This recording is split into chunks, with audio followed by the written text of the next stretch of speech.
Hello. I wanted to make a new video series talking about forest management. And what I really mean by that is I want to talk about why and how people cut down trees. This is often referred to as silviculture, and it's a really meaty topic. So I can't cover this in one video. In fact, I took 2 full graduate courses on this in graduate school, and people get PhDs in the subject. There are a lot of reasons that people cut down trees. Those reasons can include timber extraction, wildfire suppression, promoting the regeneration of new trees, creating a more old-growth-looking forest, invasive species removal. There are lots of reasons and lots of ways to cut down trees. But for the first video, I thought I'd delve a little bit more into the philosophy of silviculture. Now, I want to talk about forestry as a career. Who are foresters? What did they do? A lot of people think that foresters, they just spend all their time going around cutting down trees. Well, any idiot can cut down a tree and get money for the timber, but that's not what foresters do. Foresters spend their entire careers obsessing about making sure the trees regrow. A forester's entire job is to grow trees, and sometimes the best way of doing that is actually to cut some trees down. Every decent forester is striving to maintain a forest sustainably. I'm not necessarily talking about environmental sustainability. What foresters really strive for in their career is for future generations to be able to get the same value out of the forest as they did. Maybe that value is timber, maybe that value is other things like recreation. Foresters obsess about making sure that trees grow back, and that's what they spend their time in school doing. That's what they're trained to do. The keen observer might notice that despite there being a lot of foresters in the world, not all of the world's forests are managed particularly well. And the reason for that, I would say, is not necessarily forestry as a career. So let me explain. Different institutions have different incentives for managing their forests, and those with shorter-term incentives tend to manage their forests less sustainably. And here I do mean both sustainably in terms of environmental impact, but also in terms of timber yields. Let me start with the United States and a little bit of timber history in the US. The largest timber company in the United States is Weyerhaeuser. And a lot of people hate on Weyerhaeuser because, the largest timber company is just going to, attract a lot of attention. But Weyerhaeuser has been in business since the 1800s. And Weyerhaeuser's current profits are a direct result of Weyerhaeuser's foresters' management 40, 50 years ago. And so whenever Weyerhaeuser gets timber out of the forest, they have to think to themselves, we wouldn't be in this position if we didn't do the right thing 40 or 50 years ago. So going into the future, Weyerhaeuser has to consider this because they intend to be around for a long time. Weyerhaeuser's management of the landscape in the United States isn't terrible. It's not great, but it's not terrible. And the reason that it exists kind of in this middle ground is that it is a publicly traded company, and they do have to maintain fairly high quarterly revenues. I don't want to get too far into, shareholder capitalism and whatnot.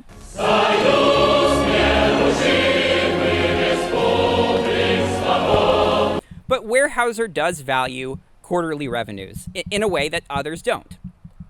However, there are worse actors on the playing field than Weyerhaeuser. There are actors who don't have this consideration of what foresters did in the 1970s when they're making these decisions. I'll give you one example. In the 1990s, a lot of the big old school timber companies broke up. They kind of broke up due to new regulations. And the timberland was sold off to basically Wall Street investors. Wall Street investors put those lands into these big portfolios called TIMOs and REITs, and they really just wanted to extract as much profit as possible out of those portfolios. One of the larger portfolios was called Plum Creek, which was established in 1999. This was a REIT. It was basically a timber management firm. And Plum Creek's philosophy was really to get their Wall Street investors the most bang for their buck as quickly as possible. Plum Creek really thought that they could take all of the timber off the land and then flip the land and make a fantastic profit for their Wall Street backers. And so Plum Creek land all across the United States was devastated. Plum Creek spent 16 years cutting down every tree that they could possibly get their hands on. And after those 16 years, they ran out of trees. And the value of their land ended up being pretty worthless after they did that. Plum Creek basically went under in 2015, and they sold out to Weyerhaeuser, who is now managing their land with a more long-term outlook. Plum Creek is an example of one extreme in terms of forestry financial incentives, but there are examples in the opposite direction as well. Another good example is Seven Islands Timber Company. This is a timber company that manages land for an American oligarch called the Pingree family. Now, as a good socialist, I'm not a big fan of defending American oligarchs, but the Pingree family has owned their land since the 1820s. They are not a publicly traded company. Unlike Weyerhaeuser, they don't require quarterly revenue growth. They're just looking for the best long-term profits off their land. And so Seven Islands Timber Company, in my experience, consistently has the most long-term and sustainable outlooks for their land of almost any American forestry company that I can think of. So we have these companies falling along the spectrum of incentive structure, managing their land differently based on how much they value short-term profits. And this is actually an economic concept that spans much further than forestry itself, which is that different people and different institutions place different values on short-term versus long-term profits. We're getting closer and closer to basically forest economics here, which is kind of governed by Faustman economics. And this can actually be quantified. You see, forest economists can actually put a dollar value to how much a particular company or institution values short-term profits over long-term profits. Because the Seven Islands company, over the long term, is probably going to make more money than Weyerhaeuser, and is definitely making more money than Plum Creek. But over the short term, they're not necessarily. You know, I think a lot of people are familiar of this in the American lottery system, in which participants are often given a decision between different payouts. They can either take a short-term payout for less money, or they can take a long-term payout called an annuity for more money. And how much people actually value short-term profits versus long-term profits can be actually quantified in terms of a discount rate. And in terms of discount rates, this literally refers to how much they prefer money now versus later. Discount rates in the United States, I mean, for timberland can vary between, I would say, 2% and 6% typically. But this isn't necessarily a phenomenon limited to the United States. This affects timber decision-making all across the world. In nations where deforestation is the highest, like the Congo or Cambodia or Papua New Guinea, governments are often in place who don't really have any long-term concerns. Governments often exist that either haven't been in power for that long or don't really seem to have very long-term concerns. You know, the Cambodian government, they just haven't been around for that long, and it's such a corrupt government that the leaders of that government, they just don't care about the next generation. And so, as a result, their discount rate is very high. They're going to be cutting down as many trees as they possibly can without any regard to the returns of timber 40 or 50 years from now. So what have we learned from all this?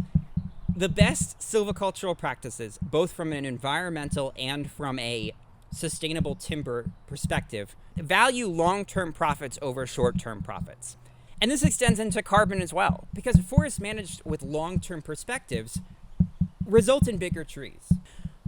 Okay, so that's philosophical point number one, but I have another one.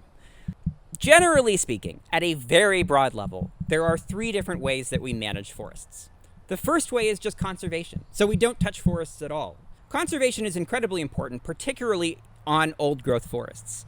Old-growth forests store a massive amount of carbon, and they've been accumulating that carbon over hundreds, if not thousands of years. Old-growth forests are also biodiversity hotspots. Another approach that humans have for forest management is industrial forest management. So when I say industrial forest management, I mean extracting as much timber as quickly as possible off the land.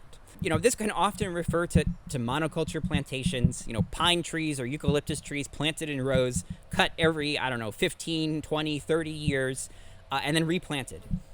This essentially replicates agriculture. I mean, a lot of us drive past these pine trees and they see a forest, but really what you're seeing is an agricultural field. It's no different than farming corn, but, you know, the harvesting takes place on a longer time period. And then the third way that humans can manage forests is in kind of a middle ground state.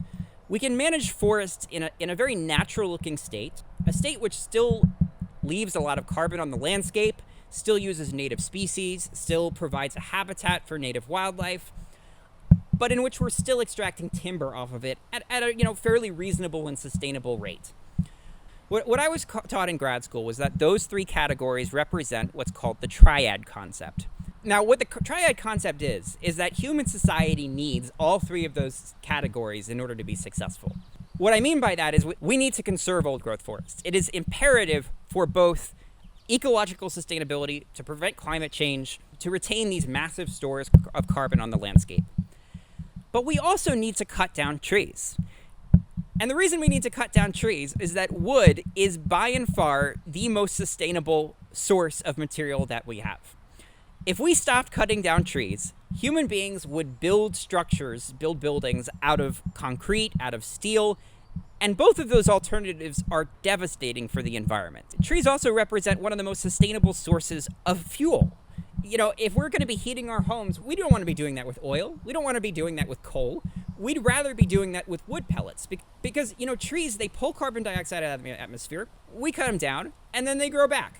And they do it over and over again. And there's no limit to the amount that they can keep pulling out of the atmosphere. Trees represent the most efficient pathway for us to remove carbon dioxide from the atmosphere, with the exception maybe of bamboo. The photosynthetic pathway that trees use to remove carbon dioxide from the atmosphere literally uses quantum mechanics.